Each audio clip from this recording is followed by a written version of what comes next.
Digital హైవేగా రూపుదిద్దుకుంటున్న Hyderabad to Bengaluru హైవేలో అటు Microsoft data centre కి, ఇటు పోల్పల్లి సెట్స్, అటు ఇంటర్నేషనల్ ఎయిర్పోర్ట్ కి, ఇటు రీజనల్ రింగ్ రోడ్ కి చేరువలో ఉన్న బాలానగర్ హైటెక్ పార్క్ లో ఇన్వెస్ట్ చేయండి. భవిష్యత్తు బంగారుమయం చేసుకోండి. Contact number 8500-155-255. వంగ గీత జనసేనలో చేరాలని సూచించారు పవన్ కళ్యాణ్. ఈ కామెంట్స్ కు కౌంటర్ ఇచ్చారు పిఠాపురం వైసీపీ అభ్యర్థి వంగ గీత.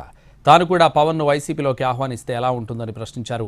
పవన్ చెప్పినట్లు పిఠాపురంలో మెజారిటీ కోసమే ఎన్నికలు జరుగుతున్నాయని, అది వంగ గీత మెజారిటీ కోసమే అని అన్నారామె. పవన్ కళ్యాణ్ వి దింపుడు కళ్యాణ ఆశలని విమర్శించారు వంగ గీత. వంగ గీత గారిని కూడా మీరు తెలుసో, మీ అందరికీ తెలిసి ఉండొచ్చు, 2009లో మన ద్వారానే రాజకీయాల్లోకి వచ్చారు. సో దురదృష్టవశాత్తు ఆవిడ ఉన్నారు. భవిష్యత్తులో ఆవిడ వైసీపీని వీడి జనసేనలోకి రావాలని నేను మనస్ఫూర్తిగా కోరుకుంటున్నాను.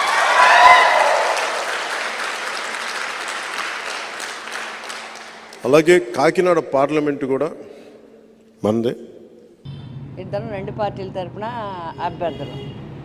ఆయన మా పార్టీలోకి వచ్చేయండి, మా జగన్ గారికి ప్రజల జనం గుండెల్లో ఉన్న జగనన్నతో సపోర్ట్ చేయండి అంటే ఏమైనా బాగుంటుందా చెప్పండి.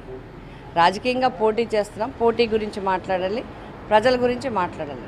ఆయన 2 ఇష్యూస్ పవన్ కళ్యాణ్ గారు 2 ఇష్యూస్ చెప్పడం జరిగింది. ఒకటి లక్ష ఖర్చు పెడతారు అని. ఈ డబ్బులు గొడవ ఏంటి? ప్రజలంటే, వాటర్ అంటే ఎంత పవిత్రంగా చూడాలి.